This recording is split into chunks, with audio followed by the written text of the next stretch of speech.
tu veux changer de travail? Ça fait 30 ans que tu es dans la même société, tu as de l'ancienneté, tu as des avantages, tu gagnes pas trop mal ta vie, tu as une maison, tu as la sécurité de l'emploi. Qu'est-ce que tu vas t'embêter à ton âge à vouloir changer de travail?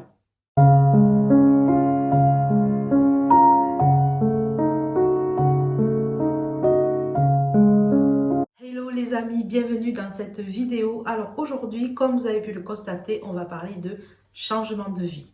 Alors par rapport au titre, j'ai mis changer de vie à 50 ans parce que j'ai 50 ans, mais bien évidemment, vous pouvez le prendre à n'importe quel âge. Alors tout ça, c'est des choses que j'entends autour de moi. Alors pas forcément quand je dis que je veux changer d'orientation professionnelle, parce que quand j'expose mes raisons, généralement les gens sont d'accord avec moi. Même si, eh bien, voilà, ils essaient de pas de me dissuader, mais de me dire, mais c'est compliqué de nos jours de trouver du travail, mais la sécurité de l'emploi, c'est bien. Euh, donc, euh, donc voilà, j'entends ça autour de moi. Et par cette vidéo, je voulais vous partager 10 conseils que je me suis appliqués moi. Enfin, alors c'est des conseils, c'est des choses que moi que j'ai mis en pratique pour pouvoir, ben, on va dire, sauter le pas et aller vers ce changement de vie que je souhaite. C'est un changement de vie qui ne va pas se faire en un jour, ça va prendre plusieurs années. C'est réfléchi, c'est conscientisé, c'est, on va dire, c'est planifié. Donc vraiment, ce que je vous partage là, ce que je vais vous partager, mes conseils, ce sont des choses que j'ai mis en place, pas du jour au lendemain, que ça a mis du temps à ce que je l'intègre dans mon quotidien. Et c'est, on va dire, ce travail-là qui m'a amené aujourd'hui à enfin sauter le pas. Alors c'est autant un travail, on va dire, de se former, autant de la formation que du travail sur soi, parce que tout part de soi. Tout ce travail de réflexion que j'ai fait sur moi m'a amené quand même à un constat. Parce qu'au début, je me disais, oui, je veux un travail où je serai libre, oui, j'en ai marre de mes horaires. Alors tout ça, c'est vrai, hein, ça reste vrai.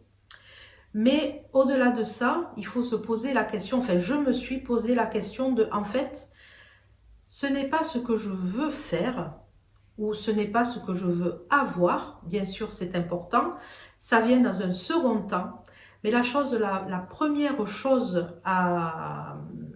sur laquelle il faut réfléchir et vraiment se poser, c'est qui on veut être, quelle personne euh, on veut, euh, on veut devenir, quelle personne je veux incarner, quelles seront mes valeurs, quels seront les sentiments que je voudrais éprouver, quelles seront les sensations que je veux vivre par une expérience ou par une autre. Voilà, c'est vraiment ça qu'il faut vraiment creuser. Euh, c'est le point de départ. De là va s'écouler des choses et c'est toutes ces actions, tout ce travail sur soi qui fait que on arrive à peaufiner tout ça. Et une fois qu'on a mis le doigt sur vraiment cette personne qu'on veut être, eh bien, ben là, tout s'enchaîne automatiquement. Donc, premier conseil que je voudrais vous donner, c'est arrêter d'écouter les autres. On en revient à ce que je disais précédemment. Les autres, il faut savoir que ce qu'ils disent, c'est leur propre peur qu'ils expriment. Donc, ne pas s'approprier la peur des autres, qui est légitime, il n'y a pas de souci pour eux, mais leurs peurs ne sont pas les vôtres. Alors, elles le sont peut-être, il va falloir travailler dessus, mais c'est peut-être une peur que vous n'avez pas, et le fait de vous l'entendre dire, eh bien, l'ego, lui, ne voulant pas sortir de sa zone de confort, eh bien, il se l'approprie. D'où, là, encore une fois, l'importance de vraiment se poser. Quand une personne vous dit quelque chose, souvent, il faut, et que cette chose vous touche, alors soit vous met en colère, soit de l'incompréhension. Voilà, quelle que soit la réaction que vous avez à partir du moment où on vous dit quelque chose et que ça a un impact sur votre émotion, sur vous, il faut vous demander pourquoi. Ça doit toucher quelque chose. Et ça vous permet du coup de mettre le doigt sur peut-être un blocage ou des croyances limitantes. Et ça va vous permettre de travailler dessus et de vous faire avancer. Et petit à petit, une fois que vous aurez, on va dire, enlevé toutes ces couches d'oignons de peur, eh bien ça va vraiment vous permettre du coup de faire ressortir vraiment des peurs qui sont aussi là, mais qui sont les vôtres. Et que vous pourrez mettre des choses en place pour les dépasser. Mais déjà, se libérer des peurs des autres, ça fait déjà un gros ménage, je vous l'assure. Donc, le deuxième conseil, c'est un petit peu, ça rejoint le premier, c'est de travailler sur ses peurs, de travailler sur ses croyances limitantes. Alors ça, vous pouvez vous faire aider. Vous pouvez faire appel à un professionnel. Hein. Il y a beaucoup de... Alors, je ne dis pas d'aller voir un psy ou même si vous en sentez le besoin, il n'y a pas de souci. Mais voilà, il y a d'autres méthodes plus holistiques pour pouvoir identifier ces fameuses peurs, ces croyances limitantes, tous ces blocages qui vous paralysent et qui vous empêchent d'avancer. Donc moi, j'ai travaillé dessus de par le Reiki. Le Reiki on va dire, m'a mis le pied à l'étrier pour faire ce travail d'introspection. Jusqu'à présent, je le faisais, mais je pense qu'il était fait en surface et que du coup, c'était pas creusé vraiment à fond. Donc j'ai enlevé la première couche, mais comme c'était pas vraiment travaillé en profondeur, eh bien en fait ça réglait pas le problème et du coup ces peurs me revenaient et me bloquaient. Avec le Reiki, avec l'énergéticienne que j'ai vue, qui m'a fait conscientiser certaines choses sur lesquelles j'ai travaillé. Beaucoup de la méditation aussi, ça me permet vraiment de faire le vide, d'avoir un état d'esprit, on va dire, serein, ou faire ressortir aussi on apprend aussi à travailler sur des blessures anciennes. Enfin, voilà, c'est tout un travail sur soi, c'est un travail qui prend du temps, donc il faut pas être pressé. Moi j'ai mis quand même le Reiki, ça fait... j'ai commencé en 2020, donc ça fait 3 ans, ça doit bien faire 20 ans que je suis intéressée par le développement personnel. Donc vous voyez, même le fait de m'y intéresser, de lire des livres, de regarder des petites vidéos, ça suffit pas. Il faut vraiment, je pense, faire des choses en présentiel avec voilà, où vraiment c'est ciblé pour pouvoir vraiment travailler dessus. Le troisième conseil que je peux vous donner, et que je me suis appliquée, on va dire, c'est d'arrêter d'attendre le meilleur jour, le meilleur moment, la meilleure personne qu'on va rencontrer, la meilleure opportunité qu'on va avoir, le meilleur ci et ça. Non. Le meilleur moment, le moment idéal, c'est maintenant. On va dire, le seul espace-temps que vous pouvez contrôler, c'est ce que vous faites maintenant.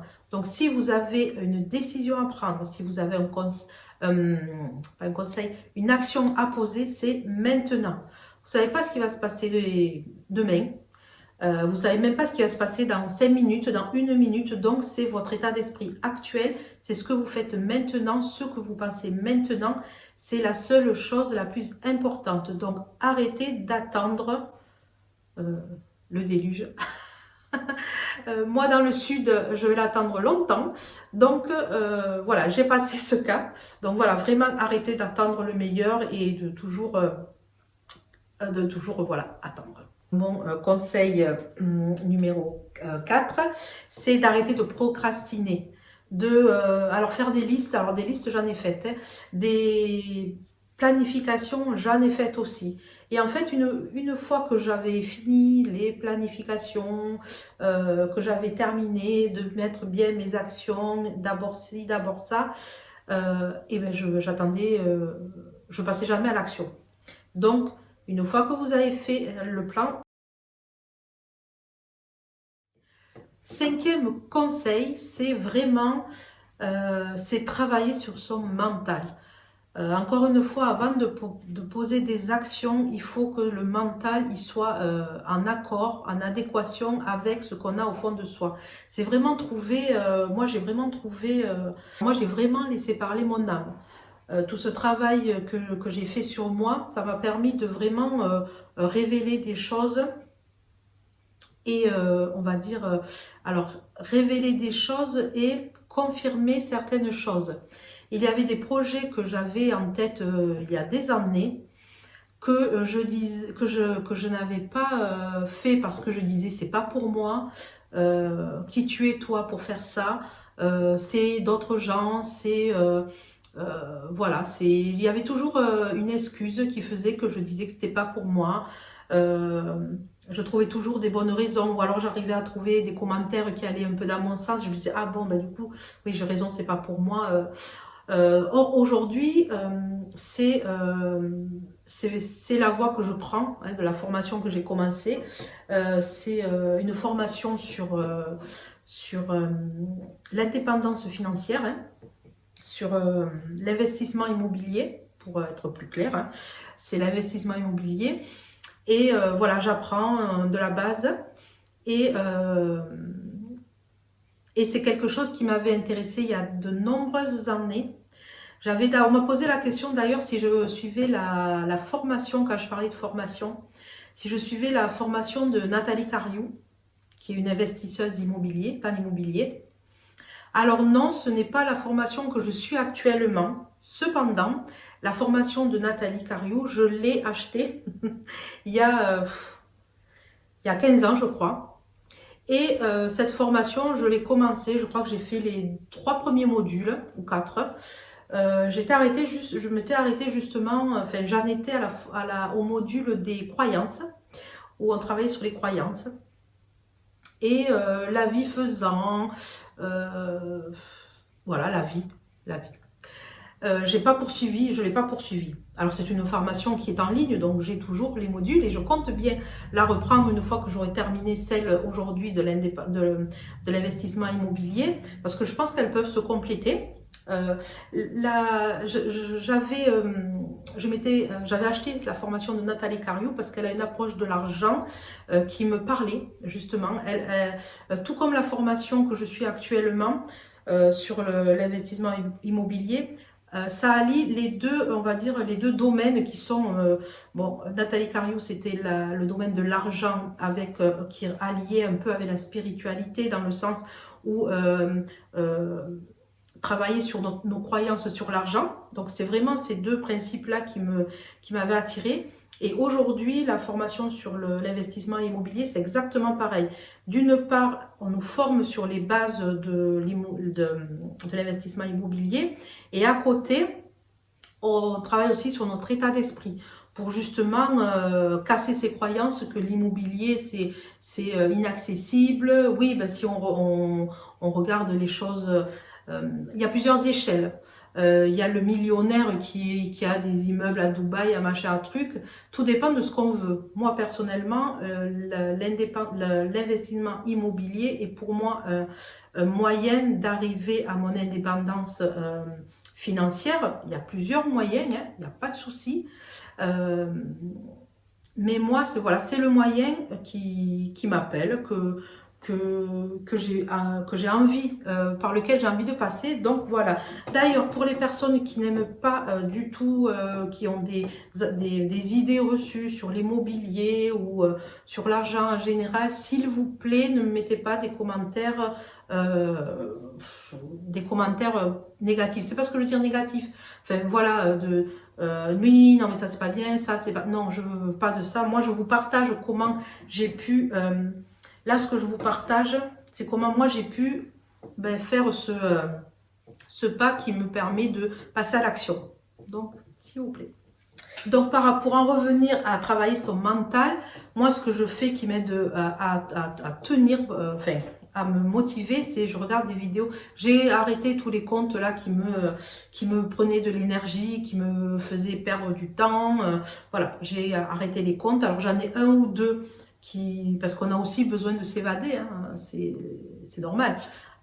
Mais après, c'est plus des comptes de motivation, des comptes qui parlent de l'investissement immobilier, mais je ne regarde pas des gros comptes. Moi, je ne veux pas faire des millions de chiffre d'affaires. Non, moi, ce que je veux, c'est avoir des revenus passifs. Voilà. Mais à petite échelle, mais confortable. Voilà. Et quitter mon travail. Parce que mon but, moi, c'est vraiment dans quelques années, de pouvoir quitter mon travail. Donc, c'est cette optique-là, cette vision que j'ai vraiment peaufinée, que je chéris vraiment. Voilà, je garde ce fameux pourquoi, ce qui est important, pourquoi je veux cette indépendance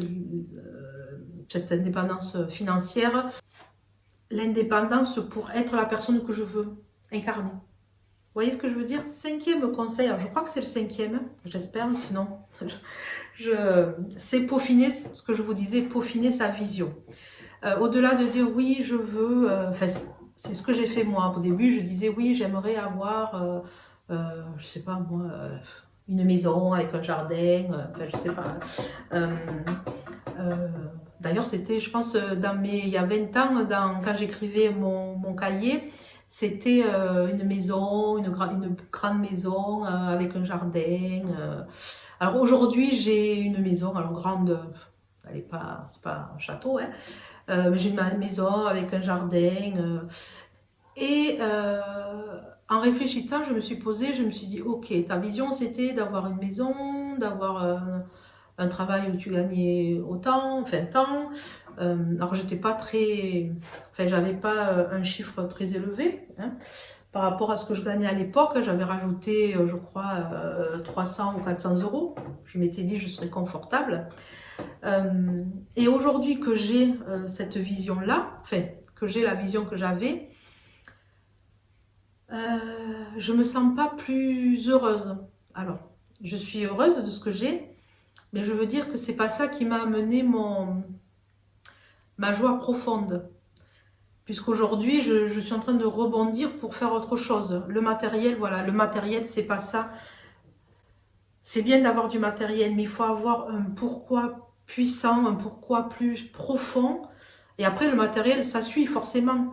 Mais c'est pas une vision de ce que je veux avoir, c'est une vision de qui je veux être. Et moi, je veux être une personne libre. Alors, bien sûr, ça va avec la liberté financière, mais je veux être une personne libre. Je veux avoir... alors travailler parce que je ne suis pas quelqu'un qui ne va rien faire, mais faire une activité qui me passionne. Quand je veux, je fais mes horaires. Enfin voilà, c'est des choses, je dirais, du commun des mortels. Je veux juste cette tranquillité d'esprit.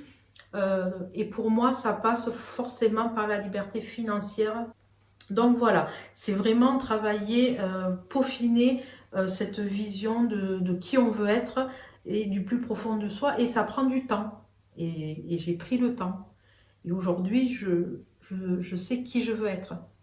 Et je trouve que, alors je m'étale, hein, mais c'est tellement passionnant pour moi.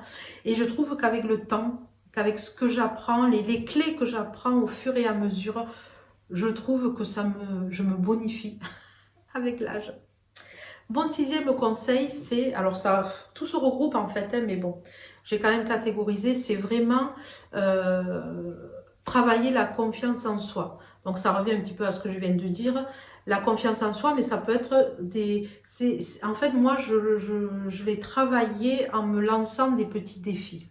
Et une fois que c'est fait, je me dis, ah punaise, je suis fière de moi. C'est des petits gestes, c'est des petits pas qui font que on prend confiance en soi et on va dire bonjour. Il y a une personne qu'on croise tous les jours devant l'école. Ben, aujourd'hui, on lui dit bonjour. C'est aussi une façon de se travailler sur soi. C'est sûr que de travailler à la maison et de faire des petites choses à la maison, ben, c'est bien parce que bon, les choses, il faut les faire. Mais de sortir de notre zone de confort, toujours cette fameuse zone de confort, ça permet de dire à ton ego, oh, et c'est pas toi qui décides. Si aujourd'hui je veux faire ça, eh bien, même si ça te convient pas, si on sent qu'on n'est pas bien, qu'on a la boule à l'estomac, ben c'est pas grave, on prend sur soi et après on ne peut être que fier une fois qu'on a fait les choses. Donc vraiment sortir de sa zone de confort, ça c'est mon 7e conseil, sortir de sa zone de confort. Donc, je ne vais pas revenir dessus, hein, vous avez compris, hein, sortir de sa zone de confort, c'est faire des choses qu'on n'a pas l'habitude de faire. Comme, alors je sais plus qui c'est qui a dit, je crois que c'est Einstein qui a dit, comment, non, je crois pas que ce soit Einstein, bon, je ne me rappelle plus. Si je le trouve, je vous le mettrai. Comment veux-tu que ta vie change si tous les jours, quand tu te lèves, tu fais la même chose? Et moi, j'étais vraiment, je crois que j'ai 50 ans et pendant 30 ans, j'ai fait tous les matins, quand je me lève, j'ai mon rituel. Alors, c'est pas mal, hein. C'est-à-dire, je me lève, je passe à la salle de bain, après je descends, je déjeune, nanana. J'ai toujours ce rituel, enfin, cette phase, c'est pas un rituel parce que je ne l'ai pas instauré, mais toutes ces actions que j'ai mis côte à côte, cette routine, voilà, j'ai cette routine. Alors foncièrement, elle n'est pas mauvaise, pas du tout. Mais je me dis que puisque la vie que je mène aujourd'hui ne me convient pas, il y aurait peut-être des réajustements à faire, des routines, mes routines à changer.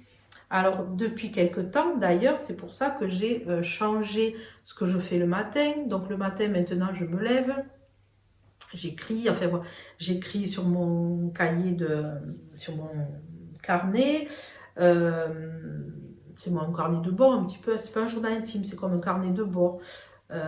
Ensuite, je fais un peu de méditation, je prends l'air un petit peu, je vais dehors.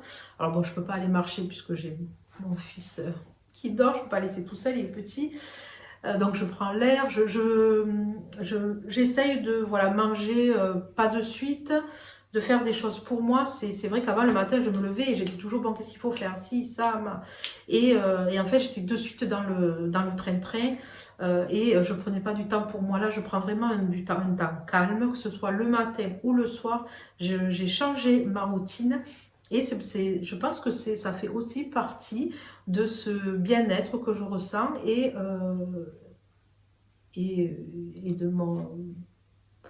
de la bonne énergie que j'ai du coup dans la journée.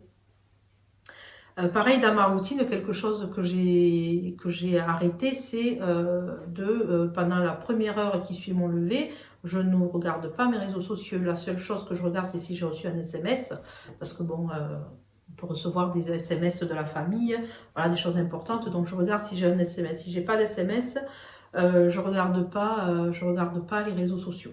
Et le soir, j'essaie de lire au moins une demi-heure avant de me coucher, d'arrêter les écrans une demi-heure avant de me coucher et de lire un petit peu. C'est vraiment des petites choses, mais qui font qu'au quotidien, un jour de plus, que ça fait, je pense que ça fait boule de neige. Et petit à petit, en intégrant de nouvelles choses et en enlevant des mauvaises choses, ben, je pense que c'est ça qui fait que qu'on est bien et qu'on a l'énergie pour passer à l'action et qu'on a l'énergie pour faire que la journée va bien se passer et que, et que ça nous permet de durer dans le temps. 8e conseil que j'ai mis moi en pratique, c'est essayer le plus possible de stopper ma charge mentale. Des fois, j'ai l'impression que j'ai les idées qui fusent. D'ailleurs, elles fusent, hein, c'est pas j'ai l'impression, c'est j'ai les idées qui fusent. Alors, les idées, mais aussi les pensées. Je suis obligée de penser à tout. Et des fois, mentalement, psychologiquement, je suis épuisée. Donc, ce que je fais, c'est que quand j'ai des pensées qui viennent, je me dis, bon, qu'est-ce que c'est?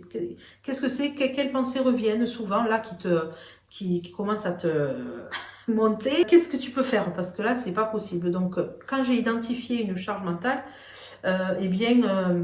j'essaye de la régler. Bah, typiquement, qu'est-ce que je vais faire manger demain? Qu'est-ce que je vais faire manger ce soir? Qu'est-ce que je vais faire manger demain soir? Voilà, les repas. Pour moi, les repas, c'est une charge mentale incroyable. Donc, ce que je fais, c'est que je fais mes repas. Alors, je ne dis pas lundi, midi, je fais ça, lundi soir, mardi. Je prévois 2-3 plats que je prépare. Et comme ça, je sais que je prends un peu un coup l'un, un coup l'autre. Enfin, ça ne me dérange pas de manger plusieurs fois la même chose.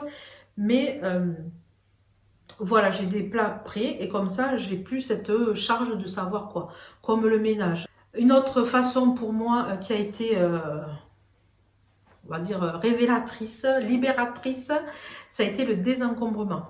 Le fait de vider, visuellement déjà, alors j'ai un peu rempli ma vision avec des plantes. Euh, J'essaye d'organiser d'une autre façon pour que ce soit quand même un peu plus épuré parce que du coup j'ai pris cette passion des plantes, donc j'en ai acheté pas mal et d'une ça demande de l'entretien, forcément de l'attention. Et alors c'est pas que je dis pas que c'est pas du temps que je veux le consacrer à mes plantes, hein. Mais c'est que j'ai tellement d'autres choses que j'ai décidé d'arrêter d'acheter des plantes. Malheureusement, j'en avais acheté des petites parce qu'elles sont moins chères et elles sont plus fragiles, donc j'en ai qui sont mortes. Donc je ne vais pas racheter, je vais rester avec les plantes que j'ai. Je vais prendre soin des plantes que j'ai, même s'il y en a plein qui me donnent envie. Donc je vais prendre le soin de ce que j'ai. Et vraiment ce désencombrement visuel. Alors quand je dis visuel, c'est pas j'enlève tout de ma vision et que je remplis les placards, hein. Non, c'est que j'enlève de ma vision, mais parce que j'ai donné, j'ai jeté, j'ai vendu. Et pareil, de temps en temps, je me dis, bon, ben là, je fais tel meuble. Et je regarde dedans, je fais le tri, je range, je fais le tri. Voilà, je donne, pareil, je vends. Et je fais meuble par meuble. Bon, maintenant, j'avais plus beaucoup de meubles. Parce que voilà, je les déplace. Déjà, rien qu'à les déplaçant, ben, j'ai l'impression que j'en ai un nouveau. Voilà, c'est des petites choses que j'ai mis en place et qui m'aident au quotidien. À, ben, pendant que je fais pas ça, ben, j'ai l'énergie et j'ai tout mes esprits à mon projet ou à mes projets si j'en ai plusieurs. Alors le 9e conseil, je vous en ai parlé précédemment. Chaque fois, en fait, j'anticipe, mais bon, c'est d'instaurer des routines, de vous trouver des routines la routine du matin qui vous permet de passer une bonne journée, d'être en forme, en énergie, faire des choses qui vous procurent du plaisir, qui vous mettent dans un état d'esprit, dans un état même le corps, hein, vous pouvez faire du sport, il y en a qui font du sport le matin, enfin vraiment une ou plusieurs activités qui vous font du bien. Et pareil pour le soir, trouver une routine du soir. Il y en a que leur routine, c'est de passer des crèmes, de se faire une skincare voilà, du soir et qui leur permet de passer une bonne nuit. Car le sommeil, c'est très important. Voilà, les routines permettent aussi la routine du jour, du matin permet d'avoir une bonne journée. La routine du soir permet d'avoir une bonne nuit. Le sommeil est très important. Ne pas négliger des petites choses. Parfois, les petites choses, toutes les petites choses font la grosse différence. Le 10e conseil, alors là, il y a 2 écoles. Vous prendrez celle qui vous parle. Après, je vous dirai la mienne. C'est quand on a envie de faire des grands changements, c'est soit on le dit à personne, on fait les choses de notre côté, comme ça on n'est pas influencé par qui que ce soit, on dit rien. Ou alors on a l'école où justement le fait de se donner des défis, de se donner des challenges, c'est d'en parler. Et on peut se sentir motivé le fait d'en avoir parlé à quelqu'un. Alors moi je suis un peu des deux. J'ai pas envie de le crier sur les toits. Bon là je vous en parle parce que et moi j'en ai parlé à 2 personnes. J'en ai parlé à ma soeur et j'en ai parlé à une amie proche. Et, déjà ça m'a fait du bien. Et puis de temps en temps, alors ce sont des personnes qui ne sont pas intrusives, donc elles me demandent de temps en temps comment ça se passe. Il y a toujours des obstacles, il y a toujours comme je dis, je prends toujours l'exemple de la promenade.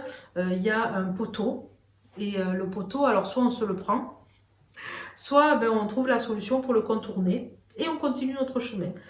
C'est comme ça, moi, que maintenant que je vois les obstacles ou quand il arrive des pépins, je me dis c'est pas grave. C'est pas grave. Qu'est-ce que je vais pouvoir faire avec cet obstacle? Est-ce qu'il est surmontable? Il est surmontable.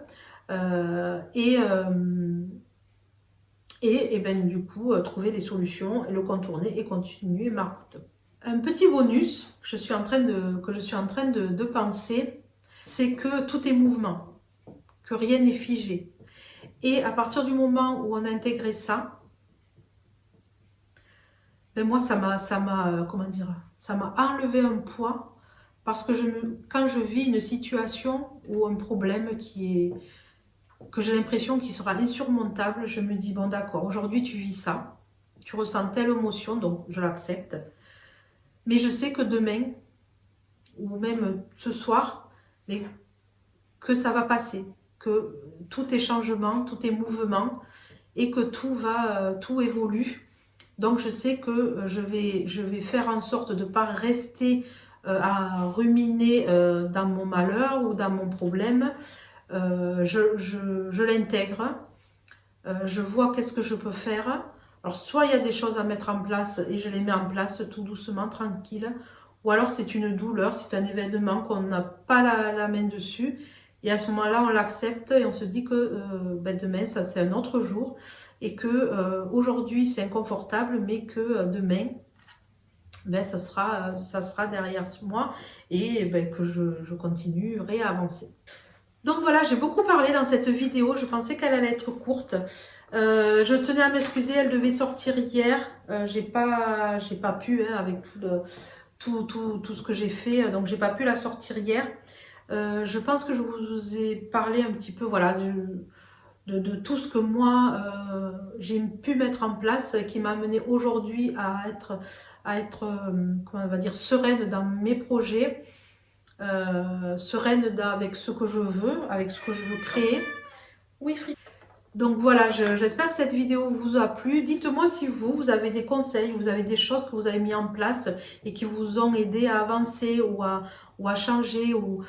Voilà les amis, je vais m'arrêter là pour cette vidéo. J'espère qu'elle vous a plu. Je suis désolée, elle est longue. Je ne sais pas m'arrêter de parler. C'est vraiment un concept de vidéo que j'aime bien.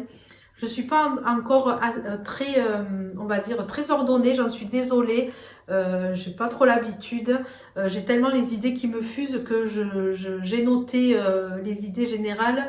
Mais comme tout vraiment c'est un ensemble, ben, ça se mélange un petit peu. Donc je vous remercie si vous êtes arrivé jusque là de m'avoir regardé. N'hésitez pas à me mettre un petit pouce bleu, ça fait toujours plaisir, ça me motive à vous abonner si ce n'est pas encore fait. Et je vous dis donc à très bientôt dans une prochaine vidéo. Bye!